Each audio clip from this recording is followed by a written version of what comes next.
And we are very happy to be here and to be invited to speak about the refugee knowledges and about refugee experiences, because what the organizers wanted us to focus on was to go beyond the dominant way of thinking, discussing migration or migrants as either being a threat or being victims.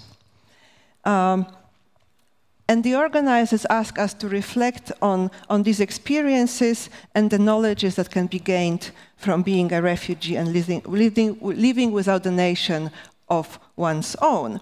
And we also think this is an extremely timely event to discuss these questions, because as you know, last week the new commissioner, the new head of the European Commission has proposed a new commissioners' portfolios, and one of the commissioners is going to focus on protecting our European way of life. And that's the name of the portfolio of the commissioner. And clearly there, if you look into the portfolio and if you read into the description of the activities of the new commissioner, the focus is on contradicting the threats coming from migration. And I think what we want to talk today is maybe problematize this dichotomy a bit. So we want to start with a couple of reflections on the topic of this lecture, and then we will focus a bit more of what we are studying. And finally, we will read a fragment of the keynote lecture by Bekruz Buhani from Manu Island Detention Center that he given for workshops of humanizing refugee research that was held at the School of Geography and Environment at the Oxford University.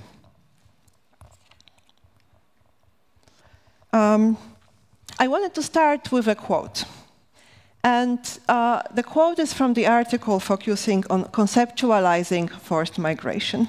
And David Turton, in this quote, points that we cannot really think about a refugee experience as one unifying experience, that we have as many experiences as there are refugees. And even though sometimes the experiences may be similar, for instance, when people come from the one region, there is always differences. And we cannot forget those differences. And it is very important also to engage with those different experiences. Okay, so welcome everybody. My name is Elisa Pascucci. Thank you very much for being here. I'm just going to move on, talk a bit about my own work, and the topic I want to address in relation to what Magda just said is how we normally go about doing research as social scientists, and not just social scientists. How do we normally approach the people that we do research with, in particular when those people are migrants, refugees, or asylum seekers? So I have worked, as Mari said in the introduction, on humanitarian organization in the Mediterranean and the Middle East. And what I have found is that asylum seekers and refugees and their communities are subject to frequently to excessive requests for interviews and data from researchers of various backgrounds and disciplines, from the social sciences to the biomedical sciences.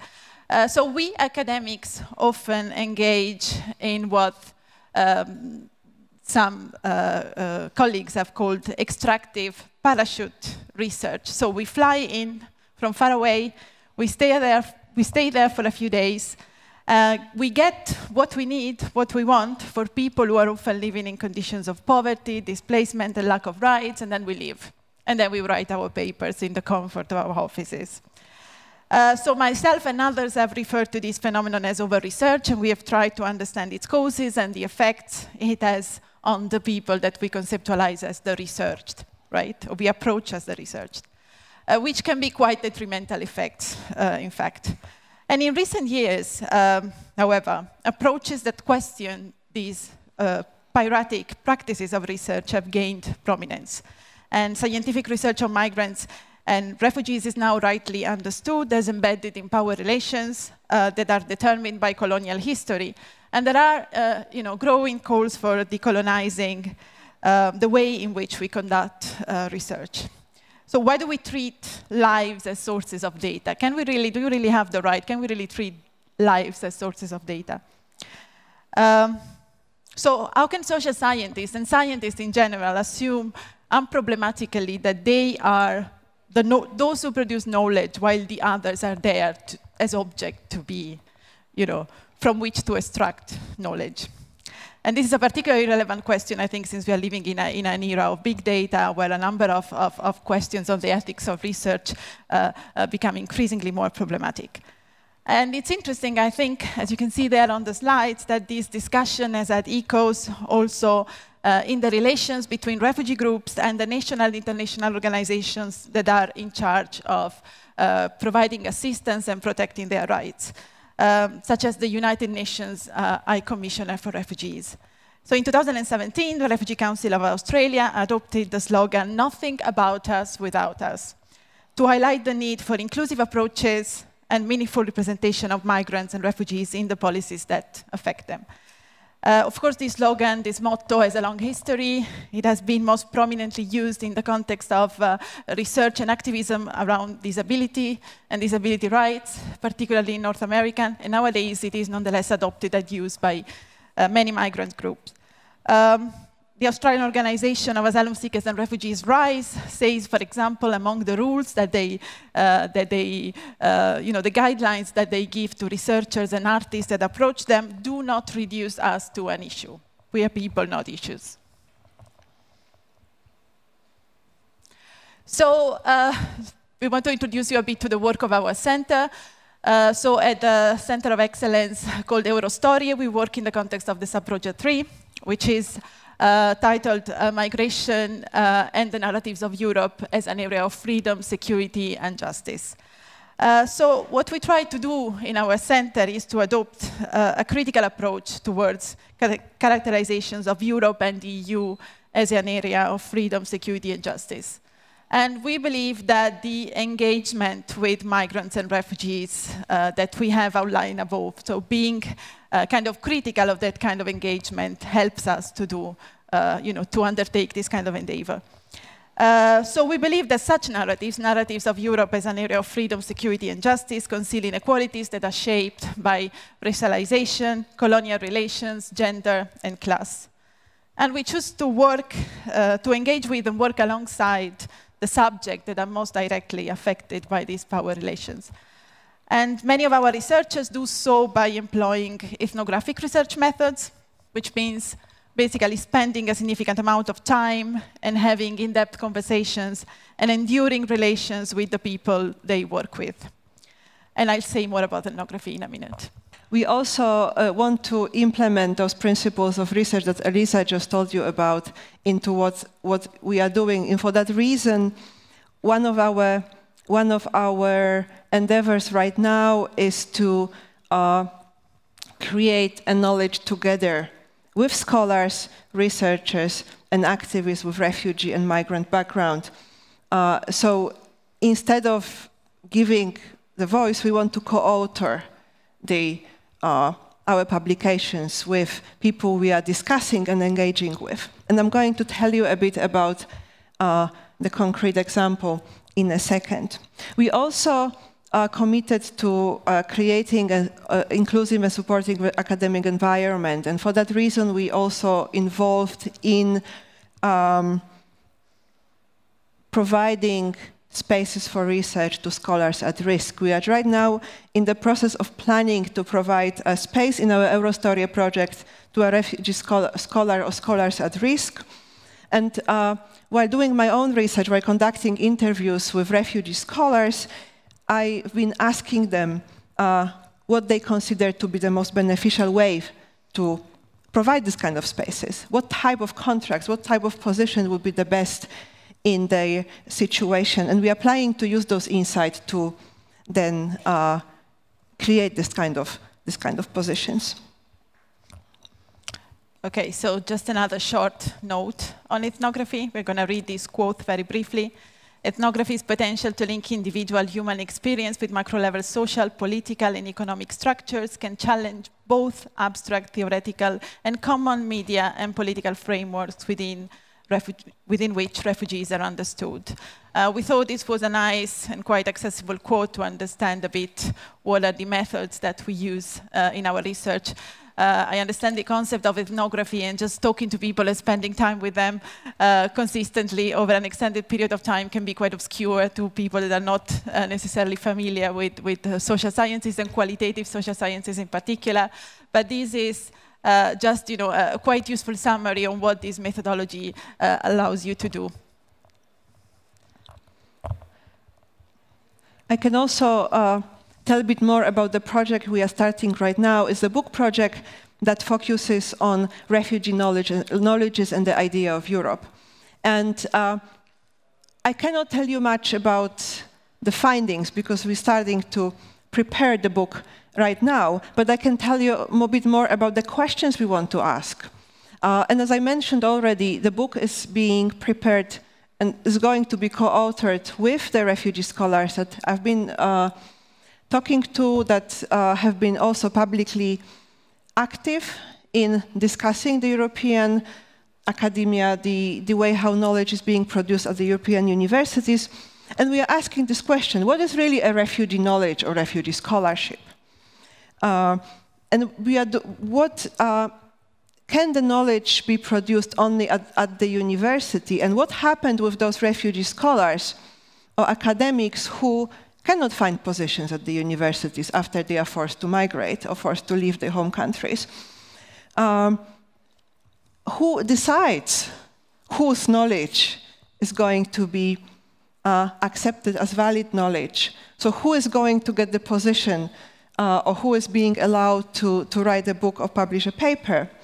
Also, what we want to look at is what does it mean to succeed at the university?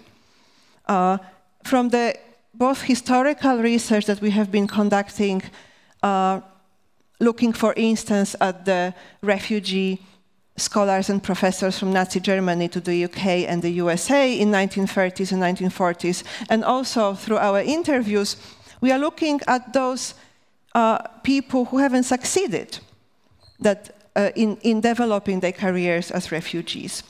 For instance, historically, positions were given to those scholars who were the most recognized. You may think about Albert Einstein, for instance, right? So those at the American universities were having the ranking of people. So these are the first-tier people that we want to employ. These are the lower-tier people that we want, that maybe at some moment we could employ. What happens with doctoral students who are not yet established scholars, who sometimes are also forced to leave? Or another question that comes out: are you a refugee or are you a scholar? And many of the people I talked to have been addressing this kind of problem of their own identity. Are they part of the academic community, or are they recipients of the humanitarian assistance? Or how they can negotiate this in the context of contemporary European university?